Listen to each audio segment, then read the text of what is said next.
بسم اللہ الرحمن الرحیم۔ السلام علیکم دوستو۔ عرب سپہ سالار قتیبہ بن مسلم نے اسلامی لشکر کشی کے اصولوں سے انحراف کرتے ہوئے سمرقند کو فتح کر لیا تھا۔ اصول یہ تھا کہ حملہ کرنے سے پہلے 3 دن کی مہلت دی جائے، اور یہ بے اصولی ہوئی بھی تو ایسے دور میں جب زمانہ بھی عمر بن عبدالعزیز رحمہ اللہ کا چل رہا تھا۔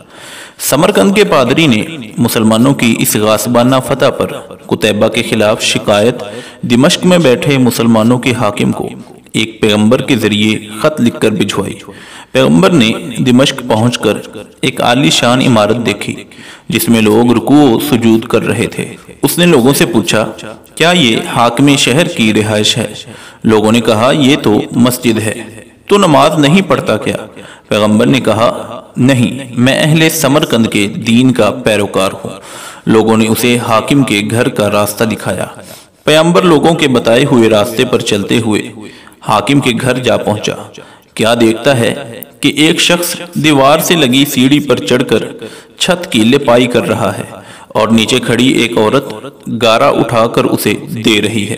پیغمبر جس راستے سے آیا تھا واپس اسی راستے سے ان لوگوں کے پاس جا پہنچا جنہوں نے اسے راستہ دکھایا تھا۔ اس نے لوگوں سے کہا، میں نے تم سے حاکم کا گھر پوچھا تھا، نہ کہ اس مفلوق الحال شخص کا جس کے گھر کی چھت بھی ٹوٹی ہوئی ہے۔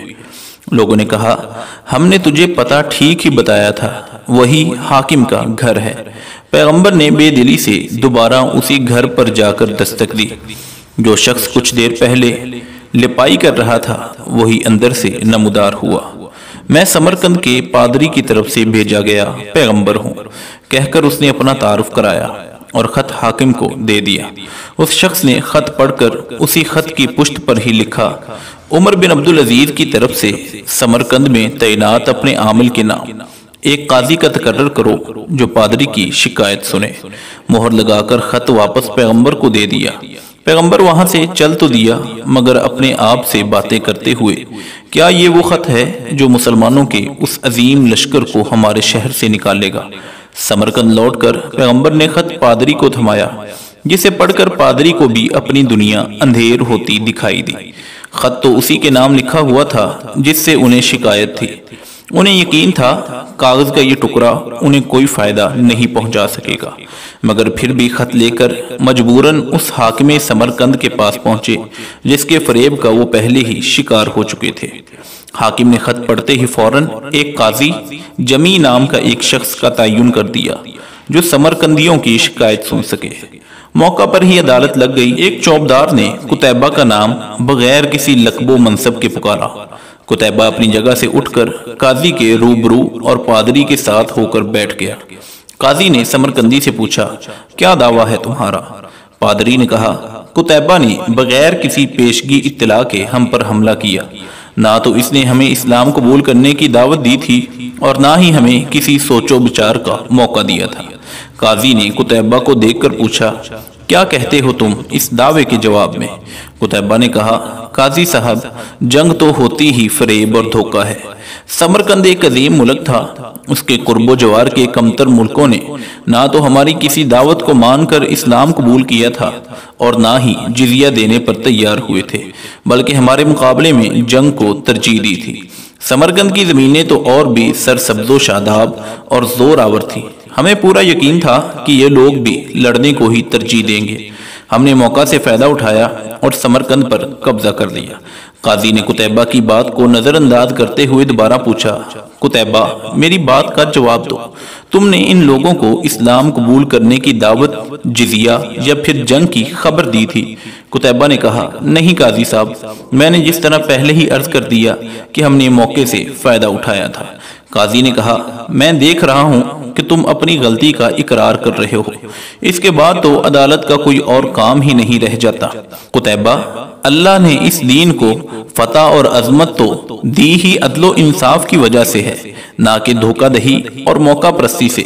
میری عدالت یہ فیصلہ سناتی ہے کہ تمام مسلمان فوجی اور ان کے عہدیداران بما اپنے بیوی بچوں کے اپنی ہر قسم کی املاک، گھر اور دکانیں چھوڑ کر سمرقند کی حدود سے باہر نکل جائیں اور سمرقند میں کوئی مسلمان باقی نہ رہنے پائے۔ ادھر اگر دوبارہ آنا بھی ہو تو بغیر کسی پیشگی اطلاع و دعوت کے اور 3 دن کی سوچ و بچار کی مہلت دیے بغیر نہ آیا جائے۔ پادری جو کچھ دیکھ اور سن رہا تھا وہ ناقابل یقین بلکہ ایک مذاق اور تمثیل نظر آ رہا تھا۔ چند لمحوں کی عدالت، نہ کوئی گواہ اور نہ ہی دلیلوں کی ضرورت، اور تو اور قاضی بھی اپنی عدالت کو برخاست کر کے قتیبہ کے ساتھ ہی اٹھ کر جا رہا تھا، اور چند گھنٹوں کے بعد ہی سمرقندیوں نے اپنے پیچھے گرد و غبار کے بادل چھوڑتے لوگوں کے قافلے دیکھے جو شہر کو ویران کر کے جا رہے تھے۔ لوگ حیرت سے ایک دوسرے سے سبب پوچھ رہے تھے اور جاننے والے بتا رہے تھے کہ عدالت کے فیصلے کی تعمیل ہو رہی ہے۔